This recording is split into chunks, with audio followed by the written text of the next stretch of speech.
40-এর পর শিক্ষাগত শংসাপত্রের কোনো দাম নেই, দাম কর্মদক্ষতার।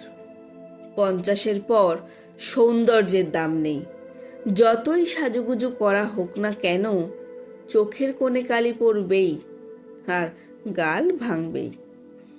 60-এর পর অবসর, তখন আর পুরনো চেয়ারটার দাম নেই, ব্যাংকের ম্যানেজার আর গ্রুপ ডি এর একই পরিচয়, প্রাক্তন কর্মী। 70-এর পর বড় বাড়ি আর ছোট বাড়ির কোনো তফাৎ নেই, কারণ সন্তানরা বাইরে। 80-তে টাকা থাকলেও আর দাম নেই, হাঁটা চলার ক্ষমতা থাকে না, তখন দরকার জনবল।